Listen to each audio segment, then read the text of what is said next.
All right, ready to dive in. Today we're tackling self-compassion, and we'll be using Cultivating Self as our guide. Have you ever noticed that sometimes you're way tougher on yourself than you would be on like your closest friend? It's more common than you might think. Yeah, I think we've all been there. That's where self-compassion comes in, right? Absolutely. And it's not just some feel-good concept. Right, it's not just about like being soft. There are actual benefits, right? Yeah. Like less stress, more resilience. You hit the nail on the head. Self-compassion can be a real game changer when it comes to your overall well-being. In fact, a lot of people misunderstand it. Really? How so? They think it's about letting yourself off the hook, being lazy or giving up. Ah, I see, I see. But it's actually the opposite. It's about creating this inner strength, a more supportive inner landscape. Okay, so less giving up and more like powering up internally. I'm into it. Yeah. But what does it actually look like in practice? Imagine your best friend is going through something tough, like they totally bombed a presentation at work. You wouldn't just pile on with criticism, would you? No way. I'd be there to support them, offer a listening ear. Exactly.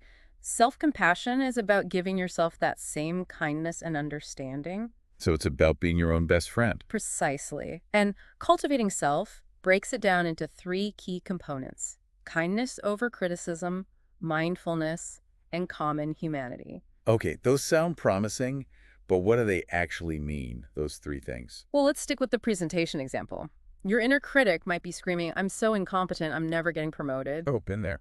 But kindness over criticism would sound more like, "Okay, this didn't go as planned. What can I learn from this?" It's like acknowledging the situation, but without the harsh judgment. Exactly. It's about treating yourself with the same compassion you'd offer a friend. Okay, that already feels a lot less like a personal attack and more like, constructive feedback, the kind you can actually work with.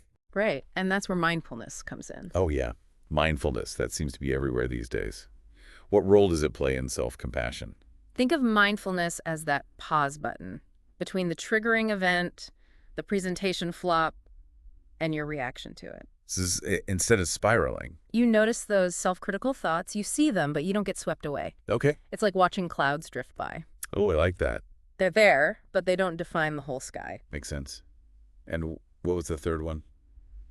Common humanity. Yes. Common humanity reminds us that everyone struggles. Everyone makes mistakes. You're not alone in this. Oh, man, that's so true. When I'm in the middle of something tough, I always think I'm the only one feeling that way. Which makes it 10 times worse, right? Totally. Hmm. But knowing that everyone messes up sometimes, that's just part of being human, that makes a big difference. It can be a huge relief. Takes the pressure off. All right, I'm starting to see the value here. But I got to ask, what's the real payoff of all this self-compassion stuff? It's not just a nice idea. It has real benefits. Okay, you've got my attention. What kind of benefits are we talking about? Well, remember those areas you mentioned? Stress, resilience, emotional well-being. Self-compassion can significantly improve all of those. All right, lay it on me. Let's start with stress. How does self-compassion help with that? Because I'm always looking for ways to manage my stress levels. Always. Think about it. When you're constantly criticizing yourself, your brain's basically pumping out stress hormones like cortisol. So it's like a physical reaction. It's like your body's stuck in fight or flight mode.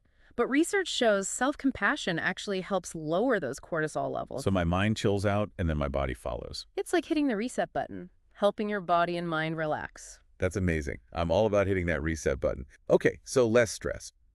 What about resilience? How does self-compassion play a part in bouncing back from setbacks? Okay, imagine this. You're working on a big project and it completely flops. Ugh, I hate when that happens. Your self-critical response might be, "See, I knew I wasn't good enough. I should just give up." But with self-compassion, you can reframe that. You could say, "This is tough, but I'm learning from this. I'm not giving up." So it's about seeing failure differently. Not as a dead end, but as a stepping stone. I love that. Turning those roadblocks into opportunities. Okay, so we've got less stress, more resilience. What about emotional well-being? Can self-compassion really help me feel more balanced and less, all over the place emotionally? Absolutely. When you're constantly bombarded by negative self-talk, "I'm not good enough, I'm a failure," it creates a lot of inner turmoil. Makes sense. But when you practice self-compassion, you replace those thoughts with kindness and understanding. It's like trading in a playlist of self-criticism for one filled with self-love anthems. I could definitely use more of that. But honestly, where do I even begin? How do I actually cultivate self-compassion? Cultivating Self offers some really practical tips and techniques. It's about learning to talk to yourself with kindness, acknowledging your struggles without judgment, and remembering you're not alone. Perfect. I'm ready to get to work on building that self-compassion toolkit. What does the book suggest? Well, there's a lot we can unpack, a lot of great strategies. So we've talked about what self-compassion is and kind of how it works, but I'm wondering, how does it all play out in real life? Can it actually help my relationships, my work life, even just with like personal growth and stuff? That's the really fascinating part. Self-compassion doesn't just benefit you internally, it has this ripple effect outward into all areas of your life. Okay, so it's not just all about me, me, me. That's good to know. Exactly. It can even make you a better friend, partner, family member. Let's start with relationships. Think about it. If you're always battling that inner critic, that voice telling you you're not good enough, it can be tough to be there for other people. Oh, totally. Like if I'm constantly putting myself down, it makes sense that I'd be more likely to criticize others too. Exactly. Cultivating self actually talks about how self-criticism can spill over into our relationships. It can make us more judgmental, less patient, less forgiving. Oof, I definitely don't want to be that person. But if I'm being more compassionate with myself, does that mean I'm automatically more understanding of others too? It can definitely help. When you practice self-compassion, you develop a deeper understanding of your own imperfections, right? Which means I can cut other people some slack too. Like nobody's perfect, including me. It's a game changer. And it's not just about cutting people slack, it's about becoming a better listener, being more supportive, offering comfort without judgment. That makes a lot of sense. Okay, so what about work? I mean, I definitely want to be successful and reach my goals, but I also know that perfectionism can be a huge problem. Oh, for sure. Perfectionism can lead to so much stress and burnout. But self-compassion can help you find a better balance. It can actually help you achieve those goals in a healthier way. Wait, really? How does that work? Instead of beating yourself up over every little mistake, you're able to approach your work with a more, balanced and sustainable mindset. So when things don't go perfectly, Yeah, I can just kind of acknowledge it, offer myself some grace, and move on instead of freaking out. exactly. And that's where the resilience comes in, being able to bounce back from those setbacks.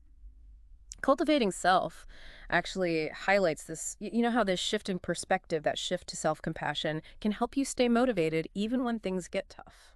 I'm starting to see how it all connects. So it's like whether it's dealing with relationship issues or, handling the ups and downs of work, self-compassion is kind of like this superpower that helps us be more resilient and just like handle things better. You got it. It's all connected. And it also leads us to personal growth, which is another area where self-compassion can be super helpful. Oh, right. Personal growth. I'm always trying to improve myself, learn new things.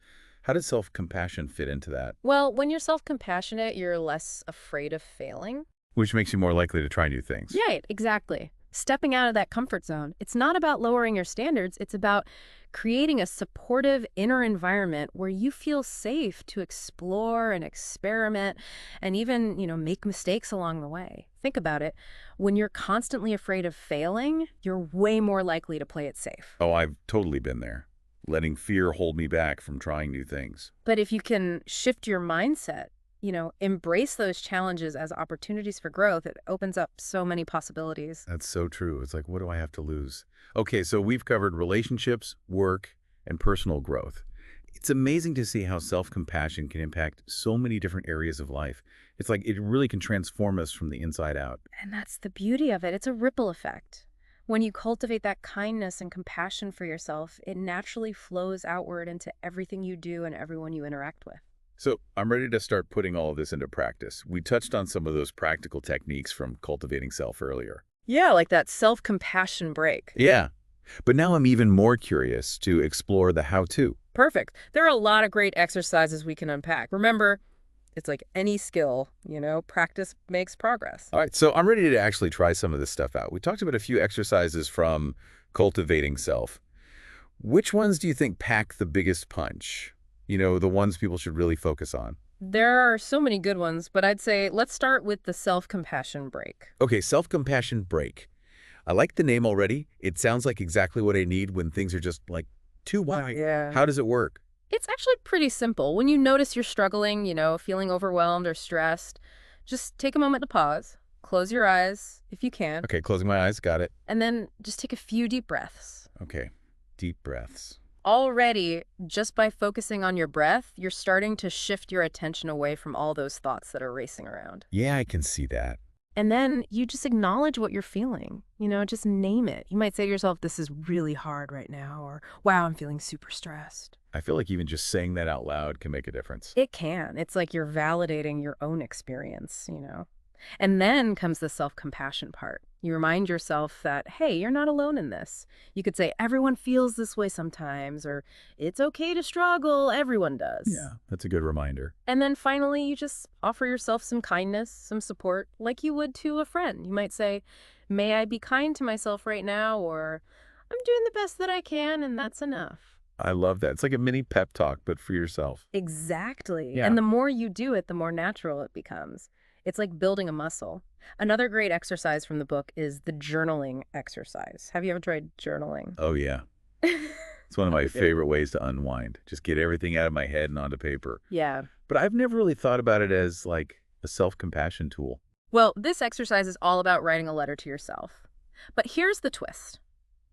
You write it as if you were a really compassionate friend, offering support and advice. Oh, that's interesting. I can see how that would be helpful. They can be really powerful. Imagine your friend coming to you with the exact same problem you're dealing with. What would you say to them? How would you offer comfort? What words of encouragement would you share?